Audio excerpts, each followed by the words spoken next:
morning, Timothy, once again. This is the second or the third good morning, sorry, this morning because we opened the room in Clubhouse a little bit earlier.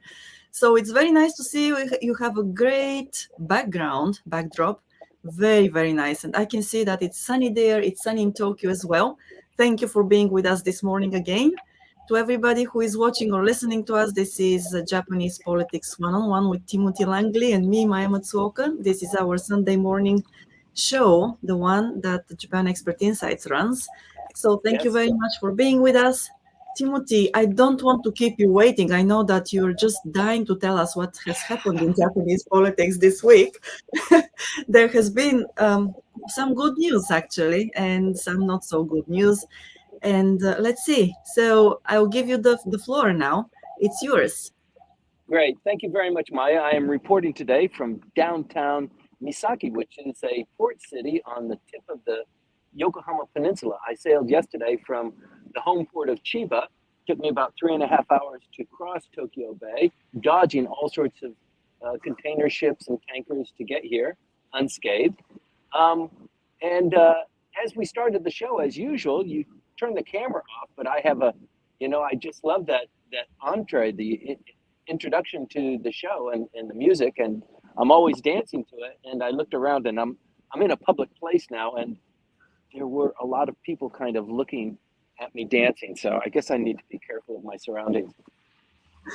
Well, I'm sure that people enjoyed seeing you dance, so maybe you can improve and get some audiences there. I have two audiences, yeah. So Right. today is July 16th, 2023. Today is our episode 126 consecutive Sundays. Thank you very much, Maya, and thank you very much to everybody who has continued to plug for us and continue to listen in, provide your questions and comments, and thank you very much. It keeps us energized and always showing up here, so thank you very much for that. Can I say one thing? It's 127. Oh my God, 127. Yes. How could I miss that? Oh, I'm sorry, but now you know it. Yes. Okay, Yes. so it's really hot. It's a 3-day weekend, which gives me plenty of time to sail to parts unknown. I'll probably visit Hayama and Ishiki Beach today. Captain Evan, I will be on my way towards you after this briefing. But it is hot. And in fact, the Japan Meteorological Agency has identified last month as the hottest June in record. And it looks like July is going to eclipse that. There were 2 consecutive days in Tokyo where the temperature was beyond 35 degrees Celsius. That is a record for Tokyo.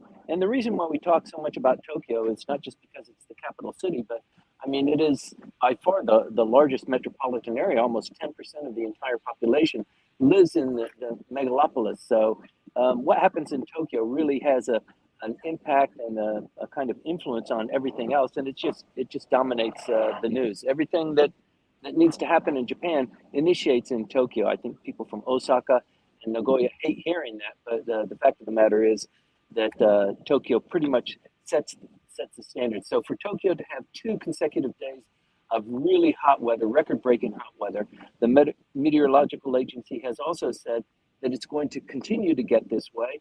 They have ambulances on call. About 90% of the ambulances are on the road at 8:30 in the morning throughout Tokyo. And this, let me see, what does it say here? The 167 people suffered from heat stroke just this week. So today is Sunday, so just in the week starting on Monday, 167.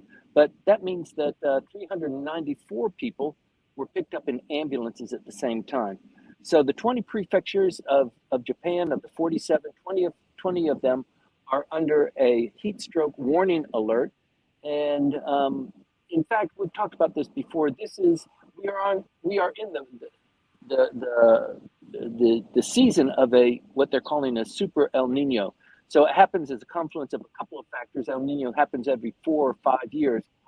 This one is coming together, and the World Meteorological Organization has said this is the hottest week on record following the hottest week in June. There were more than 6,000 people that died throughout Europe during this time last year, and they're really afraid of what the numbers are going to be like this year. So stay tuned, but it is a national holiday on Monday, so enjoy that. North Korea, as you know, fired another rocket on Wednesday. This was a big one.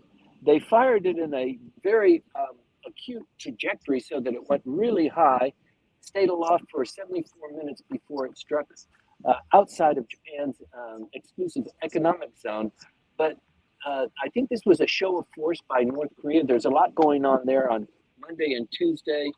There was some saber rattling there, not only by the North Koreans, but also by the Americans and the South Koreans in war games, war efforts that are there. And also some criticism from Kim Jong-un's sister, who is a real firebrand. She's in the news from time to time. She is a very staunch North Korean speaker on typically military affairs. And she was wagging her finger at the United States saying, you know, if you fly any more surveillance flights over our territory, we will shoot you down. So be on call. This is the last time we're going to be telling you. And then the next day they fired this ICBM. This ICBM is an important show of force because the trajectory was high and narrow, but if it was stretched out, it's a long-range missile, obviously. They didn't shoot it long range. They just shot it so that it stayed aloft for 74 minutes. It includes, if it was on a lower trajectory and pushing the envelope of how far it would go, it would hit all of the United States. So they're showing, that they have muscle. They're going to continue to be doing these sort of things. Last year, as you know, more than 100 rockets were fired, not just cruise missiles, ICBM, short-range missiles as well. But they're really growing their technology there. And so you can anticipate that there's going to be a little bit more action here. Sorry about the wind shifting my camera. You can anticipate a lot more going on there. President Yoon and Prime Minister Kishida will have a summit meeting in September, early in September, with President Biden. They're meeting at the G20. They just met on the sidelines of the NATO summit, which was Wednesday and Thursday. And in fact, they were meeting with President Yoon. Kishida was meeting with President Yoon. They fired this missile, and the president of South Korea had to have an emergency meeting of his Security Council while he was in Lithuania. So that ended on Thursday. People are back in town now, but there's a lot going on politically as well. And I want to get into the political stuff because that's really starting to take hold, and I want to talk about that. Today is Marine Day, as I told you. Marine Day first started as a national holiday in 1996, not so very long ago. There were 16 national holidays in Japan. So initially, they wanted to have at least one national holiday per month because the Japanese, unless you're kind of told that you're supposed to have a holiday and don't come to work and spend time with your family, people will just typically continue to go to work. So there's 16 of those that include, Obon and Oshogatsu holidays. So Marine Day came about as a consequence of the Meiji Emperor riding in a ship, an ironclad steamship called the Meiji Maru. It was a fantastic leap in technology. It wasn't built in Japan, but it was purchased and named the Meiji Maru. He went to Hakodate, Hakodate, Aomori, and ended up back in Yokohama. So this day was to commemorate that 1876 voyage. So I think they were just reaching for straws to figure out a good name to give yet another holiday. But that's why we're enjoying a Marine Day. It's to talk about the ocean and the environment and that sort of thing. It always is on the third Monday of July, so put that in your records. Kishida has been in Lithuania for the last couple of days for NATO meetings. He met, as I said, with President Yoon, but Moti was there. A lot of the important players were in NATO. This discussion about having an office in Tokyo has its ups and downs. France, as you know, opposes NATO opening an office here, or actually Japan opening a NATO office. And so the discussions are here or there. You notice that Sweden joined NATO this last week and created a lot of controversy there, consternation.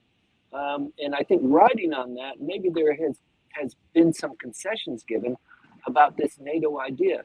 The latest story now is that it might not be a NATO office, or maybe it will be a NATO office staffed with 2 or 3 people, just a representative office.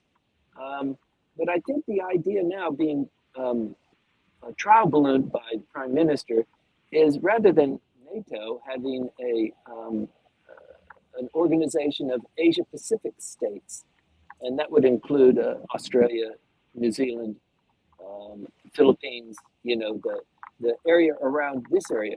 And when you think back 70 years or 80 years, a lot of people are going to take umbrage at that idea, but I think it is a concept that probably resonates with a lot of people. Japan really, with their defense spending increasing so much, and them taking more of a leadership role, it really does compel some sort of solution in light of what's going on with North Korea and with China. With China, Janet Yellen, the Secretary of the Treasury, visited 2 weeks ago. The news actually coming out was relatively good, following on Secretary Blinken's visit 2 or 3 weeks ago. So the relationship there is kind of trying to balance itself out, although the controversies of decoupling are now being interpreted as just supply chain resilience. So there is some progress being made there. The temperature with regard to Taiwan has been somewhat mollified, but there's a lot going on in the defense area. Japan coming in as a kind of a creator of a not North Atlantic Treaty Organization, but maybe a North Pacific Treaty Organization is something that I think you need to keep an eye on. We'll be continuing to watch that. Is it inevitable that there will be a snap election? We just went through this process here where the Prime Minister decided he wasn't going to have a snap election. Had he decided that there would have been a snap election, the latest election time, today is Sunday, so election days are always on Sunday, it would have either ended up being today or at the very last next Sunday. Had this strategy of having a snap election actually occurred before the parliament closed down. It didn't, and so now we're enjoying Marine Day, but it is possible that this would have been an election day, and the Prime Minister decided against that for a couple of well-known reasons. First and primary is what's going on with the My Number system.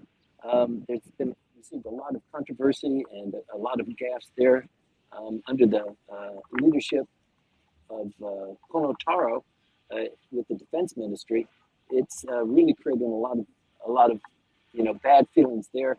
As you know, the My Number system was created to give a kind of a social security number to all Japanese citizens, and they've coupled that up now with the health card system. So while the My Number system was proposed and projected and advertised as being a voluntary system, you don't have to join it, but if you do join it, you have security in your documents. You can go to the 7-Eleven or the convenience store to do all of the things that you normally would have done by having to stand in line and going to the Kyakusho, the city ward office, or the state ward office. So you can do this now if you join My Number, and then they kind of slipped in the the medical health insurance program as well, which is compulsory. So that would make the My Number card, actually, it's kind of a Trojan horse to make the My Number system. It's really, it was one of the ideas of Mr. Motegi, who is now the Secretary General of the LDP. He really wants to become Prime Minister, and this idea of having a snap election, reaffirming Mr. Kishida's primacy as prime minister, it's kind of a no-go at this point. It's not just the my number system, the criticism there, but there are other things that are going on. You might remember that his son had a party at the prime minister's residence.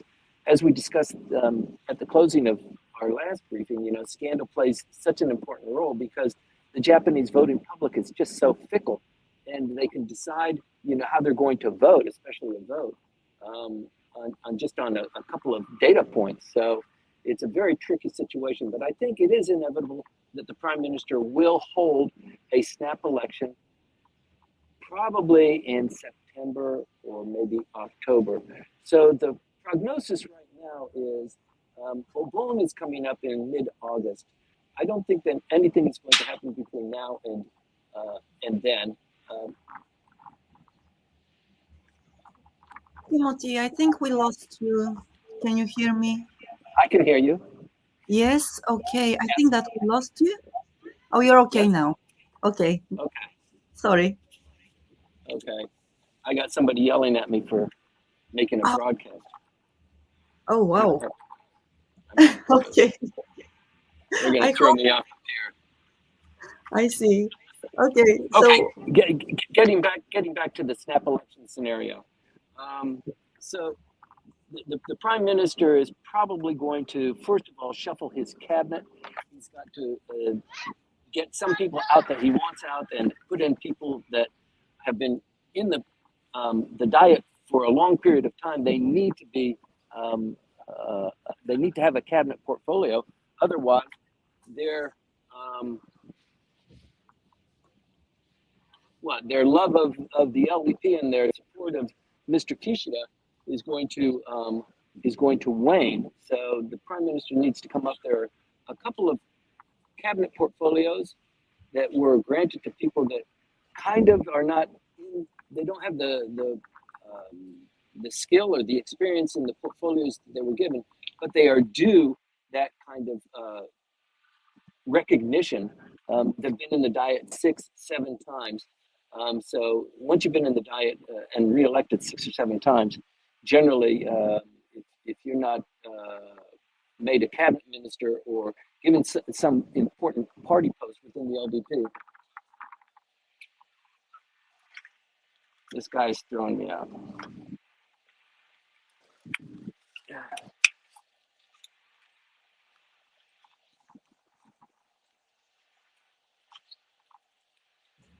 You still with me, Maya? I am. Do you need a couple of minutes to? Oh yes. Oh, that's nice. We can see the harbor as well. Okay, so Timothy is walking. He's changing his location to everybody who is in Clubhouse now, because obviously, yeah, some people don't want him to film some of the boats. I guess I don't know. Yeah. Yeah. Yeah. That's a nice harbor, actually. It is a nice harbor. This is Misaki Harbor. This is the fiefdom of Blackthorn in the movie Shogun. Miura Blackthorn. I see. Anjin-san, yes. And his gravesite is actually very close to here. So anybody that read the book, a fabulous book, or maybe even saw the movie, that's where it all started, right here. Yes, and now we can see the modern design of that point. Let me hold on just a second. I'm almost there. All right. So to everybody in Clubhouse, thank you for staying with us. Yeah, sorry about that. No, it happens. That's, it goes with the territory. If you want to show a new place every time, obviously, sometimes you're going to run into some people who are not happy with that.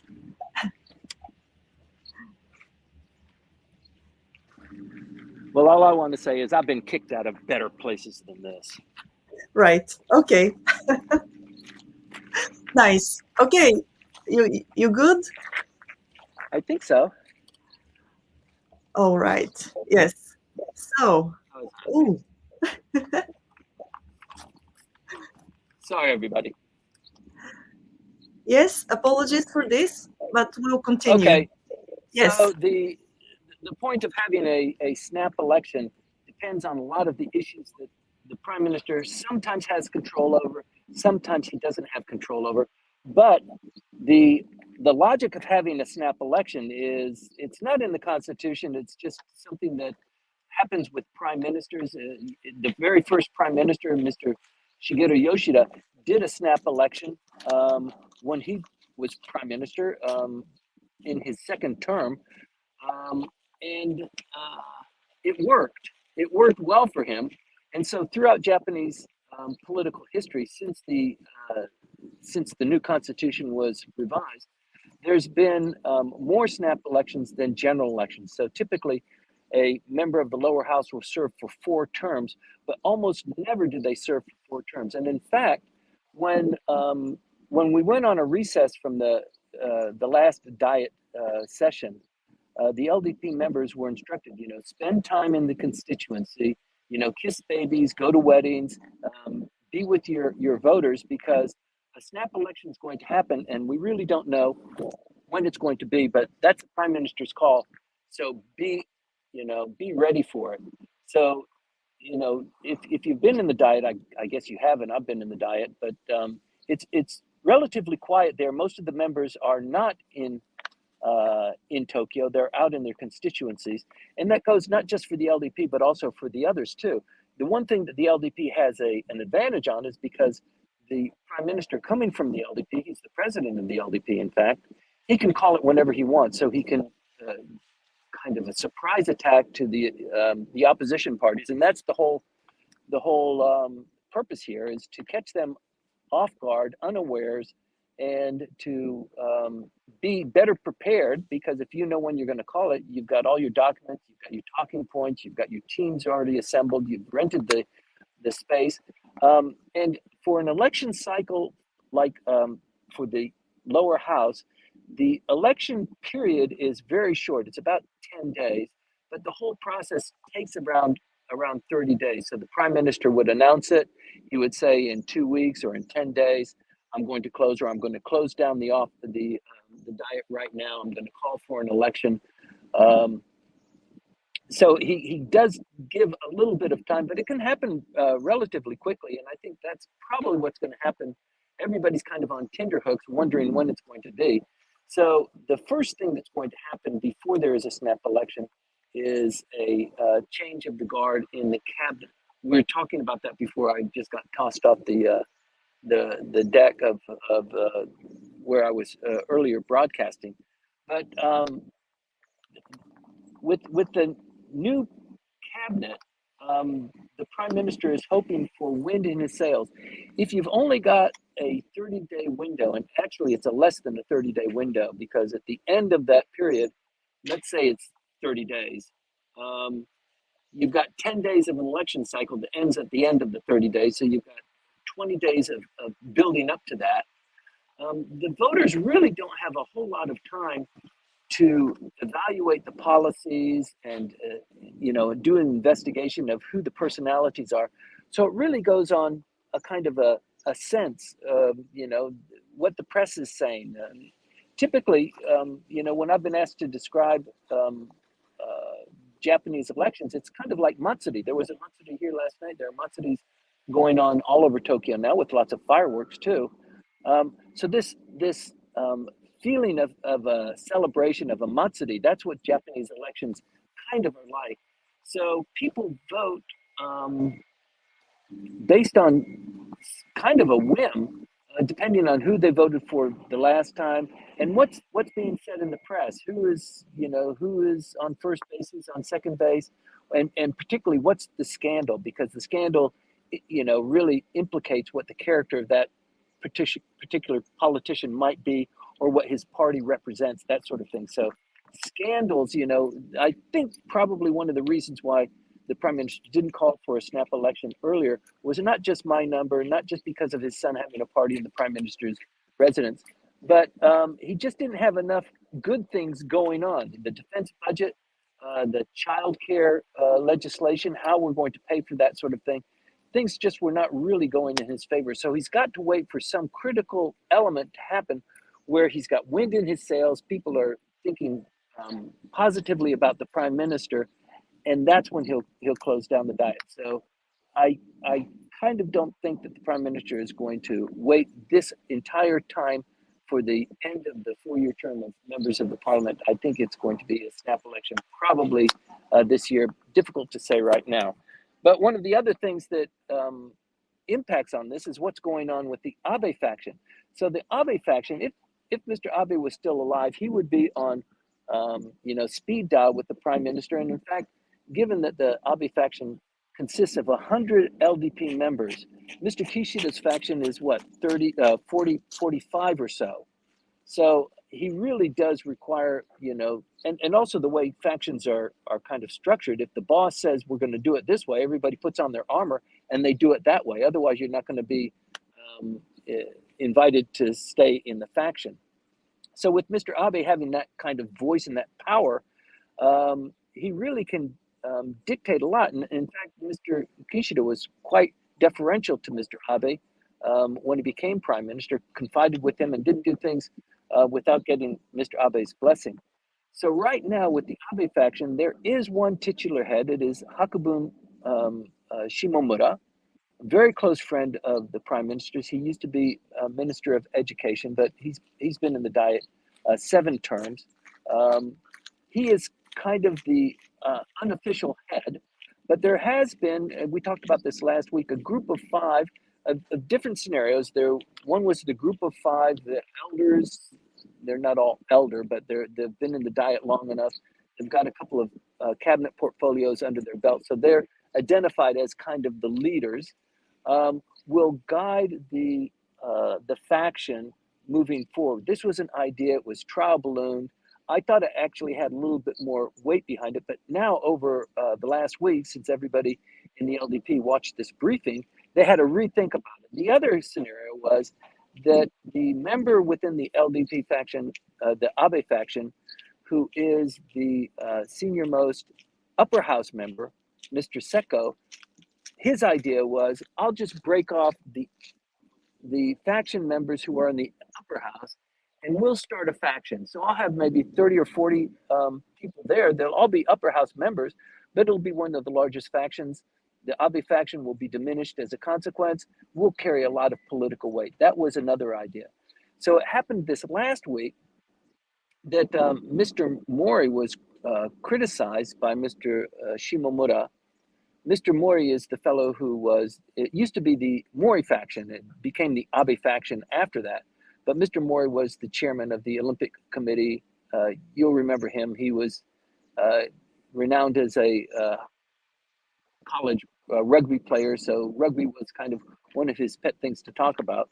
But he wasn't very hot on this idea of breaking up the Abe faction. So he came up with this idea. Apparently, he came up with this idea of the Gang of 5. And that looks like it's getting a lot of criticism right now by Hakubun Shimomura. So the other idea, which we discussed, was to split out the president of the LDP and who the candidate for prime minister would be. So typically, the president of the LDP, they're voted on, they become president, and therefore that individual becomes the candidate for prime minister. To separate those two parties. That's been done in the past with Mr. Konotaro's father. He was president of the LDP, but he wasn't prime minister. He became Speaker of the House instead. So there is some history there.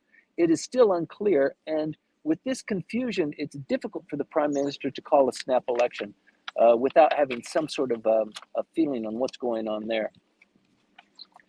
There's also the story with Mr. Hagiura, who is the policy affairs chief within the LDP. He was also very close with Mr. Abe. And between Mr. Hagiura and Mr. Shimomura, they both were so enmeshed in the Unification Church that they actually had to step back a little bit. And I think that's why Mr. Shimomura is not considered, he's considered as the temporary head, but because of his involvement with the Unification Church, he really can assert more of a prominent role.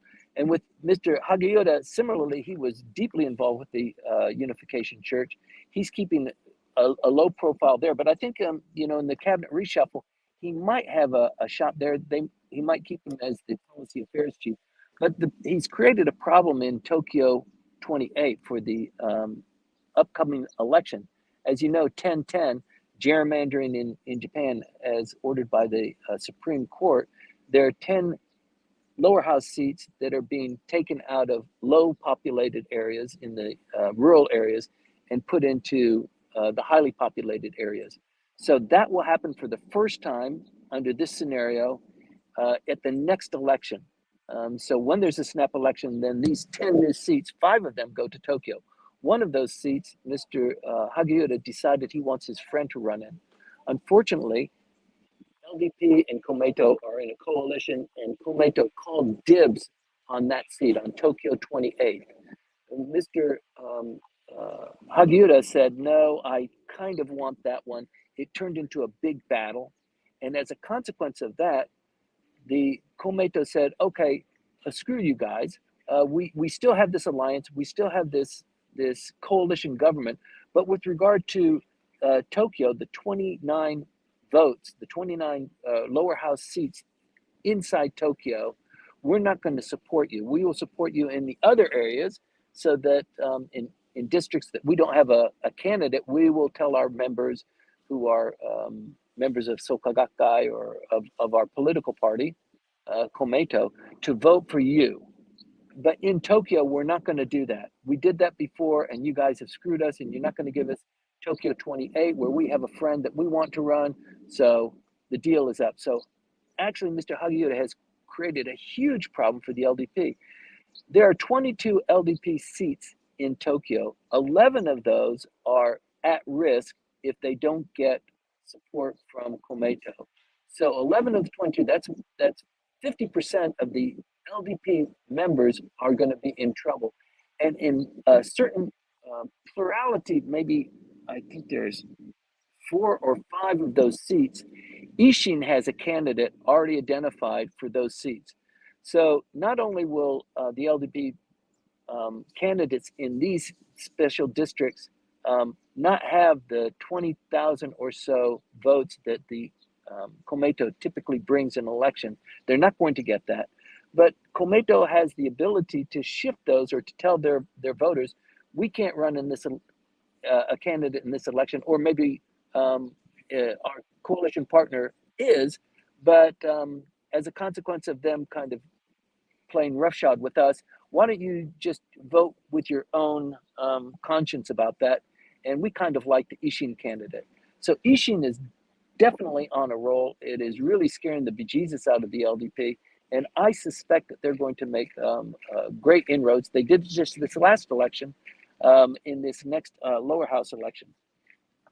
So the other problem, as I said, about scandals, for those of you that went on the diet tour, you will remember that a member of the lower house, Mr. Odawada, joined the tour and gave us a bit of a briefing and then took questions for about 10 or 15 minutes. That was really great. He is currently vice foreign minister. The person who used to be vice foreign minister has moved up. He is now the deputy chief cabinet secretary. His name is Kihara. And he's the right-hand man of Mr. Kishida. He reports to the prime minister's office. He's a member of the lower house. He's got some issues that Bunshun has reported on for 3 or 4 weeks. This is almost unheard of, that Bunshun just continues to hammer at a certain individual. So they're hammering on this guy. He's good looking. He's very charismatic. They initially kind of fingered him because he had a girlfriend, a hostess, who has a child who's divorced, but they were having dates, and it was somewhat visible to at least people with cameras who worked for Bunshun. So that was reported, and his character was called into question.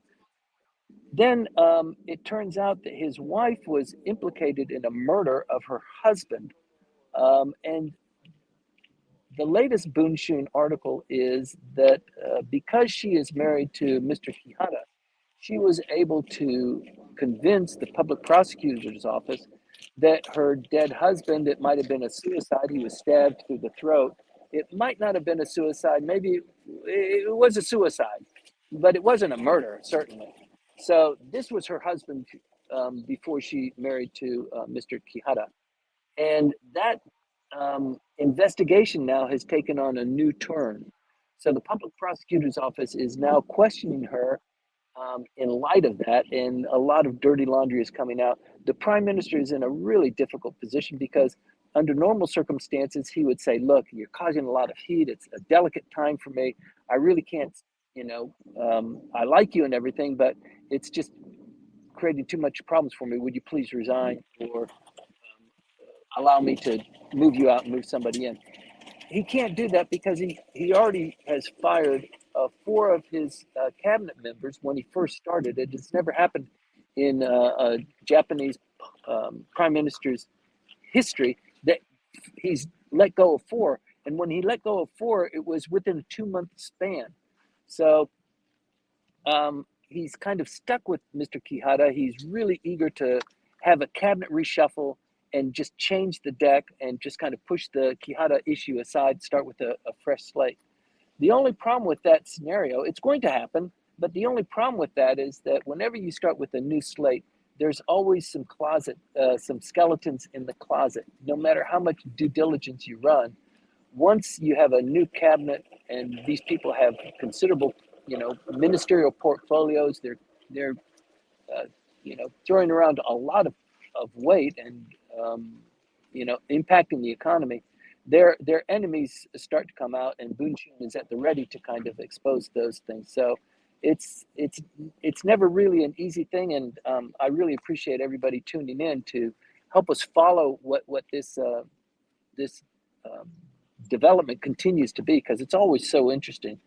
But like I said, with my number, that is the reason, one of the main reasons why the prime minister pulled back. It is now undergoing a congressional inquiry, a bipartisan or a third-party inquiry on that. They're going to do an investigation and probably issue some administrative guidance orders to the digital agency on and also to Fujitsu on that. So that report is supposed to be out in late August. And that's another reason why I don't think that the prime minister will call anything before then, because he needs that report to come out to exonerate, to explain to people what, forceful action he's taken on the My Number system and how it's going to be so much better. And people are just resigning from it. They're sending their cards back to the ward offices and saying, I'm not going to participate anymore. So the other thing that is an irritant for the Japanese public and therefore for the prime minister is this defense spending. 5 years, we're going to increase it 20% every year, so that at the end of these 5 years, total GDP will be dedicated 2% to defense. They've actually done more than 20% this year. They've had to prime the pump, so they've gone maybe 27, 28% in spending on defense-related issues. They've just come out, the tax report was issued this last week, that Mr. Prime Minister, the taxes don't justify us spending that much money for defense this next year. So in 2025, now they're backing off and they're saying, maybe we just skip a year. So this is a big deal if you're the United States and you're requisitioning, missiles and defense systems and drone avoidance technology from the United States or maybe from Israel, from other countries. To actually put that on hold is a huge deal. It's going to, I think, hurt the prime minister. It's also, it's kind of cover for other things that are going on that the prime minister really needs to deal with, like the declining birth rate and helping support mothers to raise their kids, increasing the salaries of their husbands who are at that age where they need it the most. The other issue is having a NATO office. Some people like it. Some people are very worried about Japan, coming back into this militarization. And interestingly enough, Ichiro Ozawa, everybody remembers him. He is kind of the genius of Japanese politics. He's been in politics. He's never been a prime minister. He's been close, but no cigar. And he's loved and he's hated. He is now very active in the Constitutional Democratic Party, he's starting to come out a little bit more about, you guys, if we stay, all of these opposition parties, if we stay divided against each other, we're never going to be able to defeat the LDP. We need to coalesce our forces. And Mr. Izumi, you're the president of this political party. You're really not doing a good job. Your expectations of, resurgence and getting a number of votes in this next election, whenever the snap election is called, it is too. It's not encouraging to anybody. It is just, basic hit the minimum amounts. You're not encouraging anybody. And I think there's a lot of frustration that we've talked about earlier with within the Constitutional Democratic Party. It is the number one opposition party. You've got the LDP and Komeito. You've got the Constitutional Democratic Party. You've got Ishin, who's coming on strong. You've got a couple of the other opposition parties. Some of them are favorable to the LDP in certain areas in defense and constitutional revision. And then there are some that are just opposed to the LDP. So Mr. Ozawa has come out of the closet now, and he's not somebody to tangle with. If he's got his nose in something, something's going to happen there. So it is an interesting development there. So the expectation is that there will be a cabinet reshuffle in September. But September is looking pretty busy for the prime minister. And one of the things that the prime minister has that nobody else does is he was foreign minister for the longest period of time. He was the longest serving foreign minister. So that is his forte. So to burnish his image, it's not childcare, it's not defense, it's not taxes. It's being viewed on the world scene as a dynamic political leader, as somebody who can bring opposing forces together and come up with some sort of an idea to be involved in rulemaking and coming up with these kind of concepts like the North Pacific Treaty Organization or something like that. So that's where his strength lies. So in September, there will be a lot of diplomatic events that he needs to be attending. There's the Association of Southeast Asian Nations in Indonesia from September 4th to 7th. Then there's the Group of 20 in India from September 9th to the 10th. And then the UN General Assembly on September 19th. So there's very little breathing room there. When he does that, all of these three global meetings, he's not going to ask his foreign minister to attend in his stead so that he can run an election. I think the prognosis is best that it would be probably in late September and probably a cabinet reshuffle, then a snap election, maybe even a cabinet reshuffle with an extraordinary diet session, and then a snap election. Who knows what's to be seen with that? Because a lot can happen. A lot happens from week to week as we discuss Japanese politics.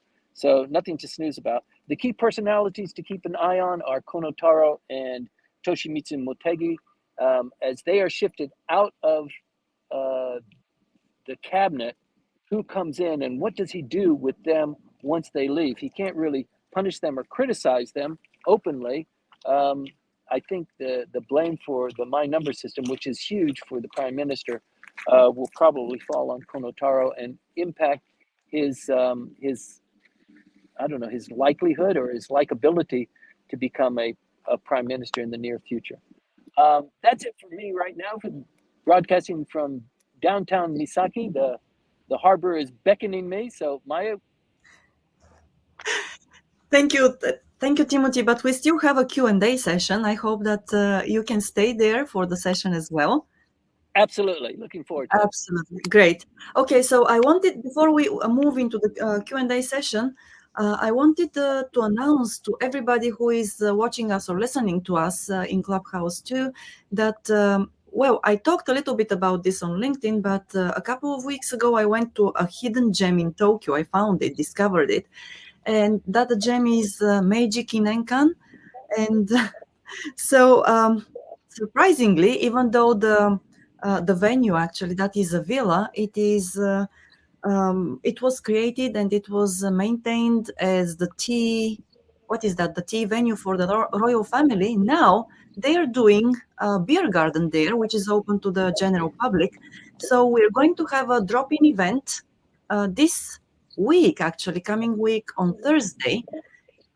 We'll be there, a couple of us, of course. If you are in the area of Meiji Kinenkan on that evening, just drop in and say hello to us. The beer garden is open, and we'll be there from 6 to 9, so no obligations. You can have beer, you can have juice, or any other drink of choice, and we'll be happy to see you there.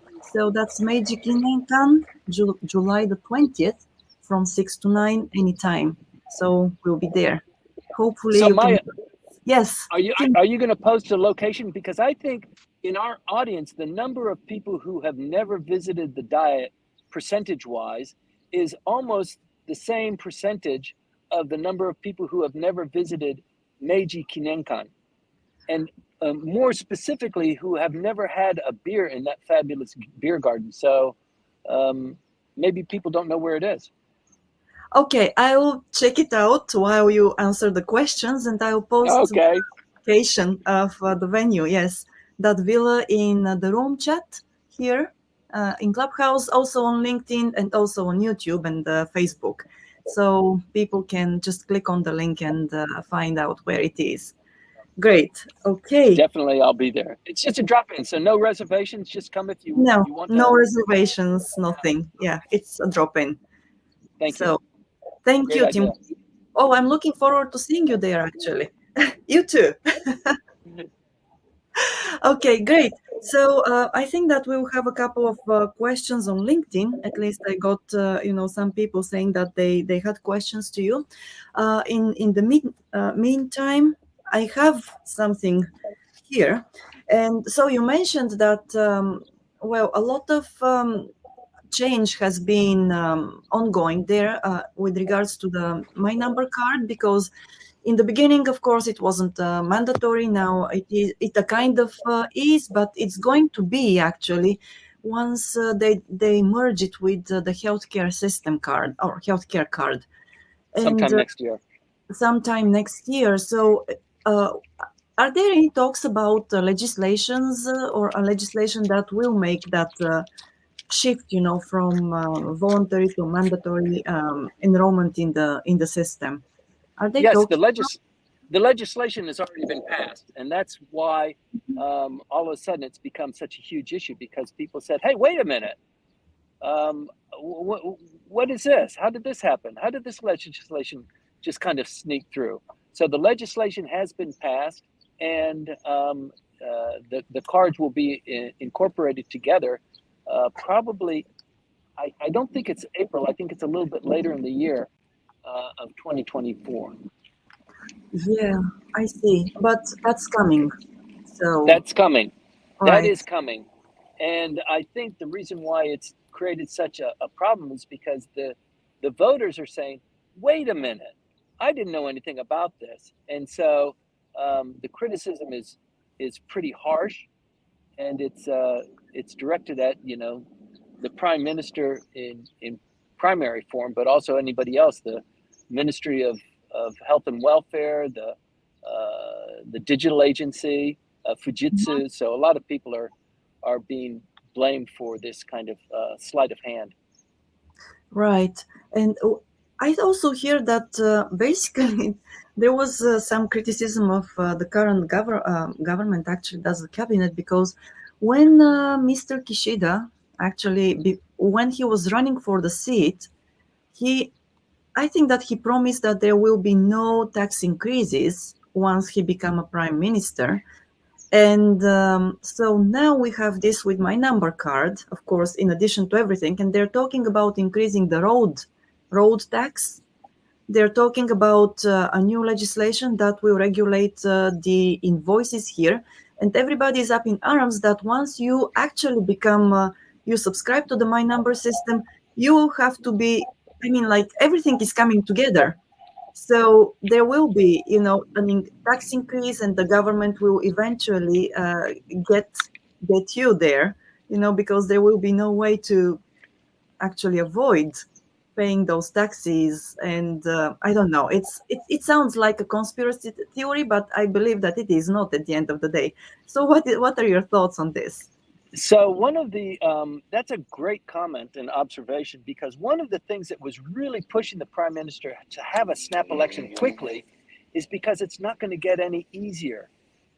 The amount of money that's required, he's already said it's going to be, almost as much as the defense budget is per year for the next 3 years to kind of boost child rearing and encourage people to have more children. So he's already earmarked that money. It hasn't been passed through the budget, but that amount of money needs to come through. And the defense budget, we've just learned that the tax agency has said, why don't we skip a year? Let's skip next year. So he's kind of going forward without having the means to pay for it. And when it comes out that he does really need to increase the consumption tax, because that's the easiest way to do it, it is like, George Bush, read my lips, no new taxes, if a politician's lips are moving, how do you know he's lying, right? If he's moving his lips, right? So it's not going to get easier for the prime minister. And so I think the cabinet reshuffle will be done really quickly before a lot more comes out, certainly before there's a diet session, and then a snap election so that he's not going to be open to criticism about, you said there'd be no new taxes, and how are we going to increase the population, and what are you going to do about defense, and what in the hell are you doing with my number, that sort of thing. So he's in a real conundrum, and that was the real reason why he was pushing so hard to have the snap election he gave up in the end. Right. Yes. Okay, so I believe that we'll be actually talking about these changes in the future sessions Sure. too. Yes. Now we have a comment. It's also a question by Nami on LinkedIn. Hi, So Nami. hello, and thank you, Nami, for the question. I'm going to read it. It's a little bit long, but please listen carefully, Timothy. So I'll try Okay. to be as good as possible at reading it. So in late June, Japan hosted a summit on gender equality and women's empowerment among the G7 nations. Japan was the only country with a male representative, Mr. Ogura, That's true. who also chaired the meeting. Many foreign media covered the irony of this as Japan's gender gap widened again this year. We know that Mr. Ogura defends his position, but has anyone discussed and considered this internally after the coverage? If so, what was the outcome? What is your take on this, Timothy? This isn't the Yeah. first time something like this happened, obviously. Yeah. That's a great. I don't think you were here in our last briefing, Nami, but we talked a little bit last week about the number of executives, female executives, that the Japanese government has dictated need to be on the board of those companies that are on the Tokyo Stock Exchange, and by 2030 they should be 30%. They should consist of 30%, and I think a lot of companies are scratching their heads thinking, where are we going to get these women? They're not in the management ranks. They're in the kacho and kakaricho ranks, and we need to bring them up. And so they came up with a better idea of, rather than promoting these women from within the companies to sit on the board, because they're not there, and they haven't been trained, and they haven't gone through the rigors. Let's hire famous actresses and actors to sit in these board meetings. So I thought that was very curious, and it's one of those tactics that Japan does. If you tell me to do it that way, I can't do it that way, but I'll kind of, there will be women in the board positions, believe me. And I think similarly with this, can you imagine how did they come up with that? They didn't even, it was 9 countries that were represented there, and the chair of the meeting was the Japanese host, and that was a guy.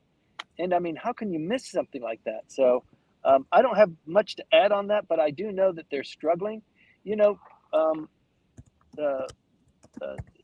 The emperor's wife, Princess, she was in the foreign ministry before she became engaged to the crown prince. And there are other members of parliament, Matsuoka, for example, who traveled abroad, went to school, got a master's degree someplace in the United States or in England, came back and got into politics. So there are people like that, but I think the road is so hard on them, and getting the buy-in from the politicians, I think, is just, as you can see, it's just so difficult. So I don't know what the solution is, but I know that the eyes are on Japan, that they're kind of not backward, but they're just not acknowledging the shift in the time. So I don't know if that's really a good response to you. I don't know how the Japanese government intends to do that, but if in that particular context, for them not to be able to come up with a woman, I mean, in other areas it's got to be harder.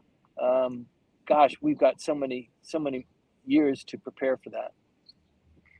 Yes, we certainly do. But the question also is, Nami is curious, how strategic conversations occur within the government?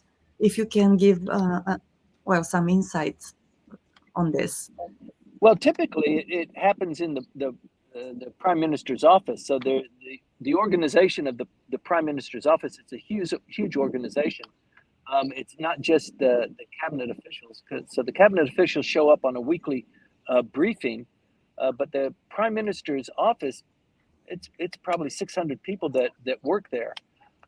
So these kinds of issues are brought up. They've got think tanks that are working, and also the politicians are hearing from their voters, this is what needs to be done. So that's how the process gets started. Apparently, there's just not enough, shouting about it. There is a lot of shouting about LGBTQ, and they did make some progress there. There's been a little bit of backpedaling, but the LDP, there are a lot of people that are opposed to LGBTQ legislation. It was a watered down version, which was eventually passed. It wasn't passed in time for G7. That was the target. They still couldn't make that, but they passed it afterwards, and not many people are very happy or satisfied with that. So similarly, with something like getting women engaged, the World Health Organization produced a report. We talked about it 2 or 3 weeks ago, Maya, where they said in getting equality for women in the political sphere in Japan, it will take probably another 80 years. So, Yes, indeed. Well, I think, and I always believe, I believe that basically we really lack role models here, good role models, and creating that generation of role models will take a little bit of time, so that eventually the next generation after that will have a little bit more. What's that base or stronger base to stand when they really decide to be more active in politics and business as well. yeah, I don't know. The role model idea, I think, once you're a role model here, whether you're male or female, you become a target of attack. And I think for women, it is even more hurtful to be identified and attacked when you haven't done anything. Look at Governor Koike, she would be a great role model. She's not held up as so much as a role model, but she's pilloried a lot. She's criticized. She's held up to investigation, and people love to talk about her. And it's just hard. I think in this country it's hard because criticism is easy, but it's just in this country criticism really leaves a lasting mark, and so people just avoid it like a plague. Yes, they are. At the same time, I think that there is safety in numbers. As you say, it is really difficult when you stand out, when you are one of the very few. But maybe if we get more women, both in business, even more in politics, probably the greater number will provide some, shelter, if I can say that, for the individuals there. Who knows, really? I mean, it's really difficult to say anything at the moment because we haven't been through that yet here. Well, I mean, there are lots of examples like AI. How are you going to integrate AI into a lot of these companies? I Mm-hmm. spent some time inside a Japanese bank this last week, and it's just like, gosh, this is such 18th century. They don't use technology at all. You've got to write your name down. You've got to do it by your own handwriting, and you have to repeat it on several forms. Um, AI is usually the domain of the younger people, and the older people are the ones that are kind of in charge of making the decisions, and they don't like it. They're going to retire pretty soon anyway, and it's a lot of work, and it's kind of hard to get your head around. So I think these issues, the Japanese model, where you enter the company and then in kind of lockstep, you go through your entire career, and everything is pretty much dictated by how much time you've been in the company and what your age is, what the seniority is dictated. And so I think it's yeah, structurally it's very difficult. Right, right. Okay. So thank you for that comment. Oh, I'm trying to. I hate to sound dour about it, but you've seen it in so many instances here. So Yes, indeed, we have so far. Okay, I can see your hand there. yeah. Okay. So Excuse me. Can you hear me now at the moment, yes, Timothy? Okay, yes. great.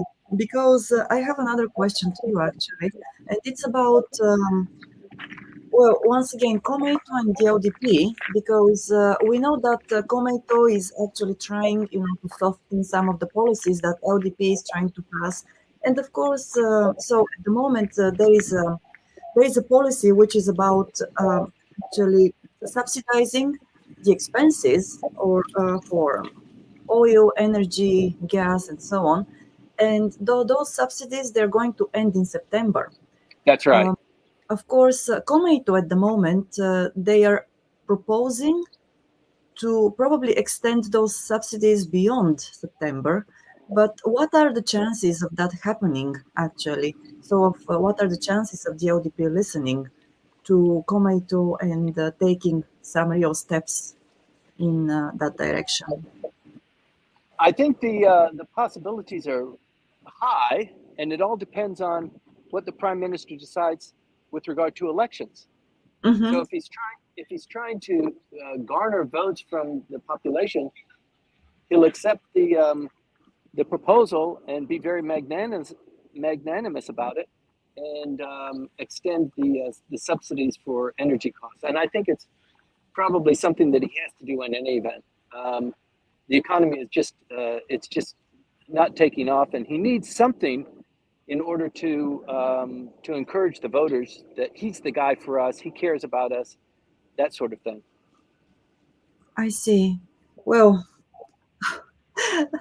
okay, and in this line of thought, then, do you expect actually that there will be really an election, and that if the LDP doesn't do that, probably um, there may be an election, as you mentioned earlier. But I don't know what may trigger that snap election after the reshuffle, a possible reshuffle of the government. Well, for the prime minister, he wants it to happen after something good has happened. So, like I Right. said, there's generally a 30-day period where everything is said and done. Mm-hmm. He's going to call a snap election when he's looking his best, when it looks like he's got the world by the tail, and he's so some sort of incident happens where he's identified globally as a renowned leader, or something happens in the economy. It could be some sort of a crisis where you don't want to change horses um, because of some international incident. So let's stick with what we've got. I don't know, but he's searching for those things, and he's tasked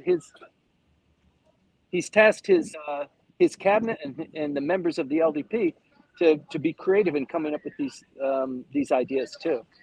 Right. Okay, I see. And then at the same time, we also, Timothy, are you okay? Kind of. Kind of. It looks like, yes, somebody's chasing you around. Harper. So, It's okay. it's it's the harbor master. Oh, I'm so sorry for that because I cannot see on screen, and I Oh, keep, keeping myself on screen, which is kind of strange. But oh, you anyway, thank you. you you you can't see me on screen? No, I cannot. Oh, I didn't know that. Okay, let me try and fix that. Hmm. Hold on. Holding on. Okay. I moved my venue so that I I could Right. so I that I figured. could yeah. All right. So, Okay. but okay. So you can try to fix that, or if you cannot, then well, everybody will just keep seeing me on screen, and you will be talking behind the scenes. Well, okay, I'm and trying, then Maya. I know. Please don't worry. So that's okay. And then I have one more There we go. question.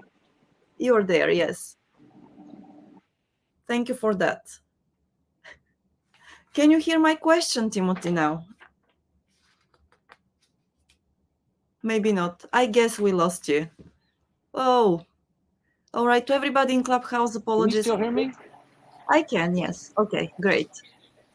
I don't see me on the screen though. Hmm. Okay. Um, let's see what I can do on my side. You're not seeing me on the screen either, are you? I am. You can have a look at this.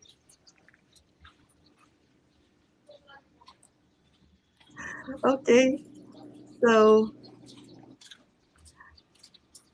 okay, Timothy, that's all right. Please, yes, we can go like this because I have one more question and then I'll let you go. Um, so you mentioned Mr. Ozawa, and I think that Mr. Ozawa is the person who actually belongs to the opposition, right? Timothy?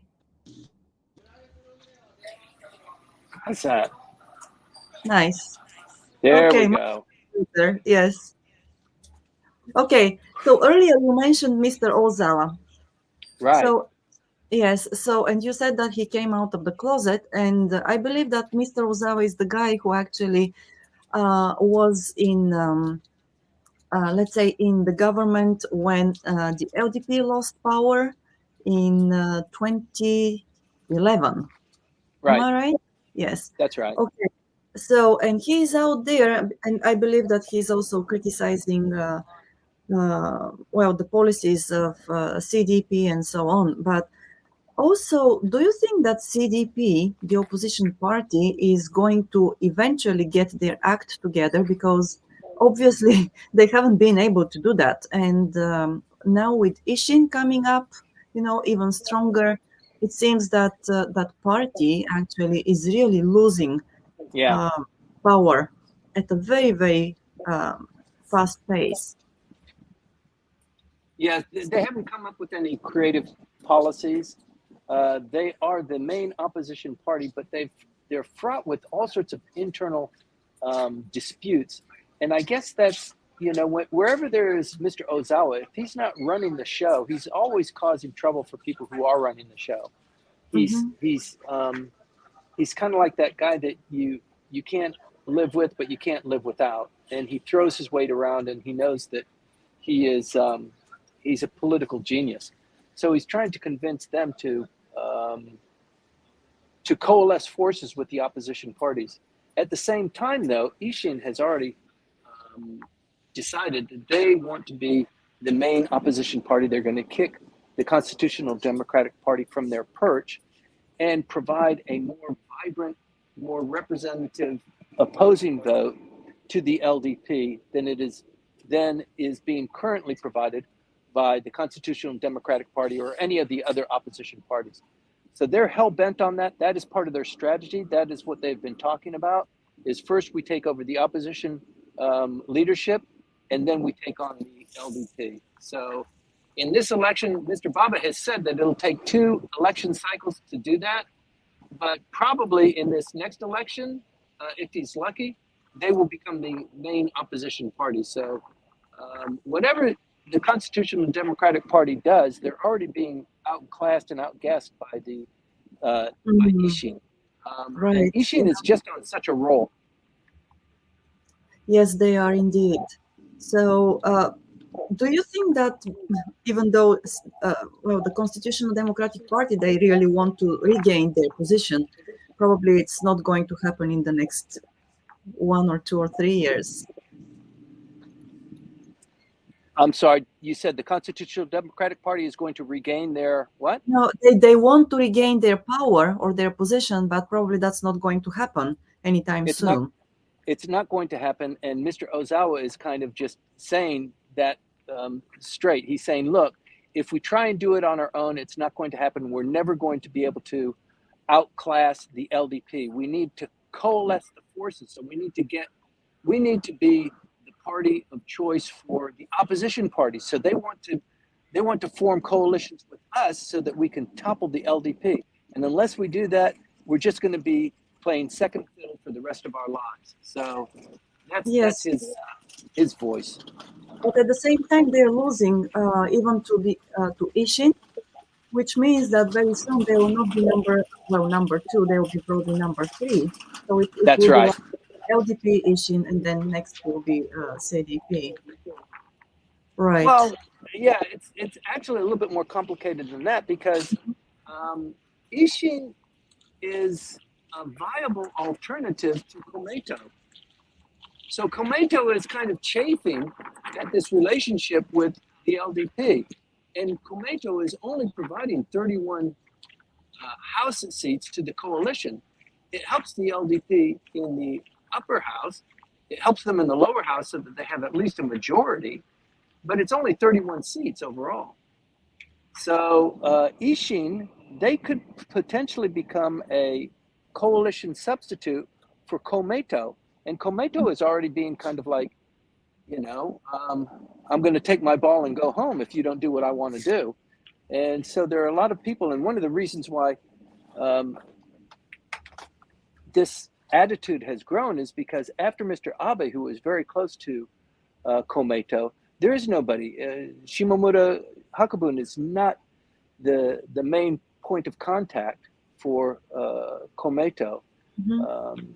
Nikai was, but Nikai's he's now the fifth largest faction, and he's actually getting on in his own age, and so I think the I'm sorry, Timothy. Okay, you have to run again. I do. So I'm just being chased all around I'm by sorry the for that. by the wrong people. By the wrong people, yes. So we have a comment by Ricky Kaminsky. Ricky, thank you so very much for Hi, that Ricky. one. So it is the comment says Langley under Chase still keeps the show running, doing the heavy lifting for us all the time. Thank you, mate. So Thank you. thank you, Ricky, for the acknowledgement. I believe that yes, it's good really to know that you appreciate what Timothy is doing right now. Okay, so Please buy me a beer at the Meiji Kinenkan. yes, Ricky, that will, yeah, if your schedule allows you to be there, please join us for a beer or two. And then, so Timothy, I'm not going to keep you online any longer. Sorry, I'll keep the rest of the questions for the next week because I don't want them to kill you eventually because obviously, you will run out of power or out of steam at some point. Well, So, you might remember the last time we did this broadcast from this court. They're very sharp. At 10 o'clock, you have to be out of here. And I was in yes. the middle of the broadcast answering one last question, just one last question. And they were already untying and throwing my rope onto the boat, just casting me off. I didn't have my engine started or anything. And so they're pretty strict about it. They are. Okay, so you still have 25 minutes to get ready and leave port. So thank you very much for today. To everybody who listened to us or watched us, thank you very much. I apologize for some of the maybe a couple of minutes we needed, to adjust and readjust. Thank you very much anyway for sticking with us. And we'll be here once again. Right. We'll be here once again next Sunday at 8:20. Live streaming also on Clubhouse, Facebook, and YouTube. LinkedIn as well. And before that, Wednesday morning at 8 o'clock. Thank you very much. Stay with us and join us again. Or come to Magic In and come on Thursday between 6 and 9 o'clock. Okay, Timothy, thank you. So that's all for today. Stay alive, Timothy. I'm That's trying to.